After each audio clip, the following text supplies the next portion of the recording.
Hello বন্ধুরা, তো আমি আজকে আরও একটা ভিডিও নিয়ে হাজির হয়েছি।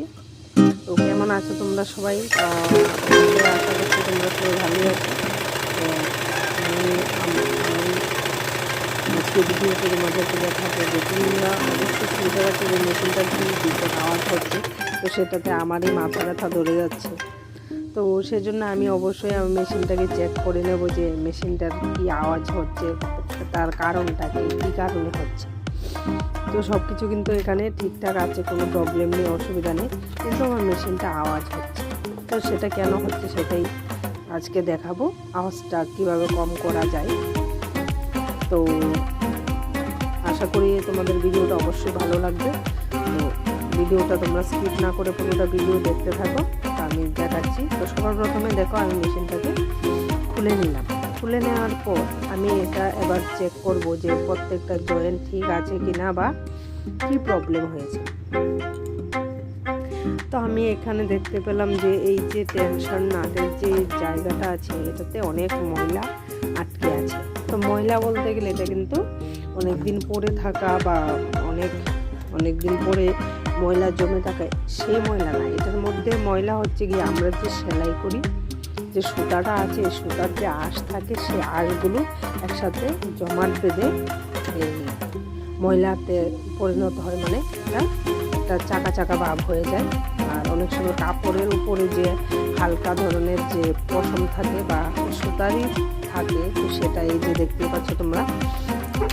যদি মেশিনটা খুলে তোমরা চেক করো তাহলে অবশ্যই দেখতে পাবে যে এরকম চাকা চাকা হয়ে আছে। তো এটা কিন্তু কাপড়েরই বা সুতারই একটা অংশ, এটা একসাথে জমাট বেঁধে একটা শক্ত হয়ে যায়। তো আমি সেটাকেও খুব ভালো করে পরিষ্কার করে নিচ্ছি। তা আমার মনে হচ্ছে যে এটার কারণেই মনে হয় আওয়াজটা একটু বেশি হচ্ছে। তো এই যে দেখতেই পাচ্ছ অবশ্যই তোমরা, এই যে দেখো ময়লাগুলো বেরোচ্ছে।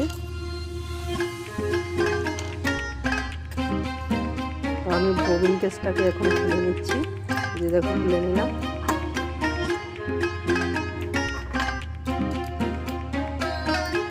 খুলে নেওয়ার পরে এই যে স্ক্রুড্রাইভার আছে, মেশিনের স্ক্রুড্রাইভার বা তোমাদের কাছে যা থাকে তোমরা তা নিয়ে পরিষ্কার করে নিতে পারো। তো স্ক্রুড্রাইভারটা আমি এখানে ইউজ করছি। তো সেখানে এই যে দেখো, তোমরা যদি তোমাদের মেশিনটা চেক করো অবশ্যই তোমরা কিন্তু এটা নোটিস করতে পারবে যে কীরকম ময়লা জমে।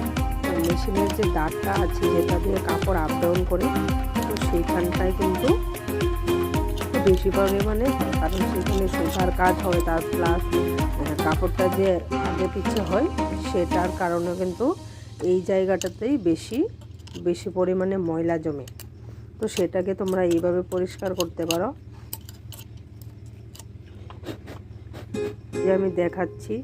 তোমরা কিন্তু ভিডিওটা স্কিপ না করে পুরোটা ভিডিও যদি দেখো তাহলে কিন্তু পুরোটাই বুঝতে পারো। তাই এবার তোমাদেরকে আমি জুম করে একটু দেখাচ্ছি ভিতর দিকটা। দেখতেই পাচ্ছ ভিতরেও কিন্তু ময়লা আছে। এই যে আমাদের ববিন কেসের যে জায়গাটা আছে সেটাতেও এই যে চিপার মধ্যে কিন্তু অনেক শুধু ময়লা কিন্তু জমা পেতে আছে। আর চাইলে কিন্তু এই পার্টটাও খোলা যায়। তো সেটার বিষয়ে ভিডিও আমি অন্য আরেকদিন বানাবো। তো আজকে আমি এটাই বানাচ্ছি যে কী কারণে আওয়াজটা হচ্ছে সেটাই খুঁজে বের করার জন্য। তো এবার কাপড়টা নিয়ে আমি এই যে চিপাগুলো আছে, যেখান থেকে আমি ময়লাগুলো বের করেছি, সেখানে আমি কাপড়টা দিয়ে খুব ভালো করে পরিষ্কার করে নেব। তো কাপড়টা যদি সাদা রঙের হতো তাহলে কিন্তু তোমাদেরকে তোমরা বুঝতে পারতে যে কীরকম ময়লা হয়েছে। কাপড়টা রঙিন হওয়ার কারণে কিন্তু বোঝা যাচ্ছে না। তো তোমরা তোমাদের মেশিনে একটু চেক করে নিও, দেখবে অবশ্যই এরকম চাকা চাকা ময়লা জমে থাকবে। তো এগুলো কিন্তু পরিষ্কার করা খুবই প্রয়োজন, না হলে মেশিন কিন্তু জাম ধরে যাবে। এবার এই সাইড থেকে আমি পরিষ্কার করে নিচ্ছি।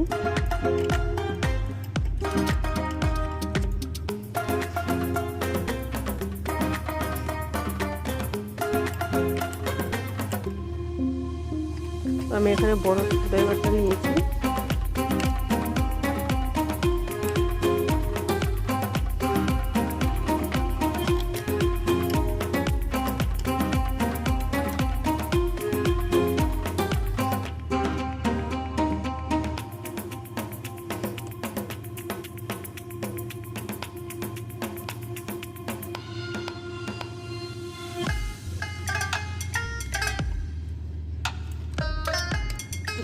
ভালো করে আমি পরিষ্কার করে নেব।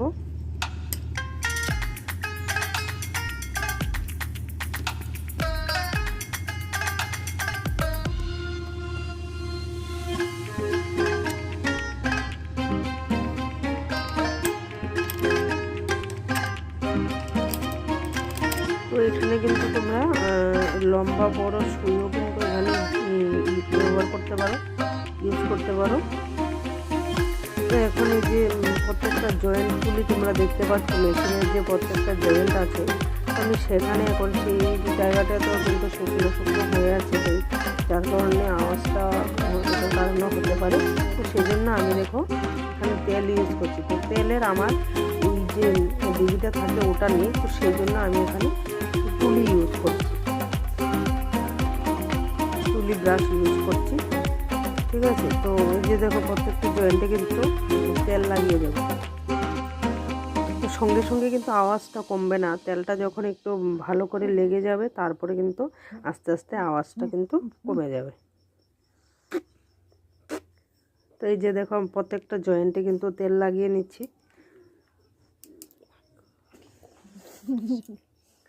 তো বন্ধুরা, তোমরা যারা নতুন আছো প্লিজ আমার চ্যানেলটা সাবস্ক্রাইব করে বেল আইকনে প্রেস করে দিও, তাহলে এরকম আরও নতুন নতুন ভিডিও তোমরা পেয়ে যাবে। তো এখন আমার তেল দেওয়া হয়ে গেছে। তেল দেওয়া হয়ে যাওয়ার পর আমি এখন মেশিনটাকে ফিটিং করে নিচ্ছি।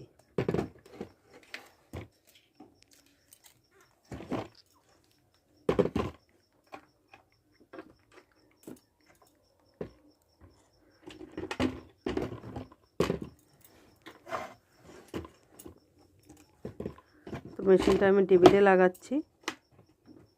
লাগিয়ে নেওয়ার পর কিন্তু আমি তোমাদেরকে এটা চালিয়ে দেখাবো যে আওয়াজটা কি কম হয়েছে কিনা।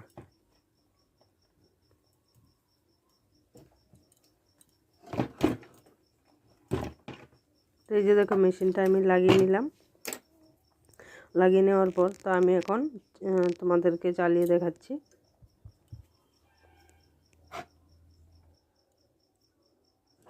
এই যে দেখো তোমরা অবশ্যই এটা লক্ষ্য করতে পারছো যে প্রথমের যে আওয়াজটা ছিল আর এখনকার যে আওয়াজটা কিন্তু কমেছে, কিছুটা হলেও কিন্তু কমেছে। তো এভাবেই তোমরা মেশিনের ময়লা পরিষ্কার করে তেল দিয়ে দিও, তাহলে আওয়াজটা অনেকটাই কমে যাবে। তো ভিডিওটা কেমন লাগলো বন্ধুরা অবশ্যই আমাকে কমেন্টে জানাবে। আর যদি ভিডিওটা ভালো লেগে থাকে তাহলে লাইক কমেন্ট শেয়ার করতে ভুলবে না। তো এরকমভাবে আমার পাশে থেকো, তাহলে তোমাদের জন্য আরও নতুন নতুন ভিডিও আমি বানাতে পারবো। তো এখানে দেখো উপর দিকেও আমি আর একটু তেল দিয়ে দিচ্ছি, দিয়ে রেখে দেব। তো ঠিক আছে বন্ধুরা, দেখা হচ্ছে নেক্সট ভিডিওতে।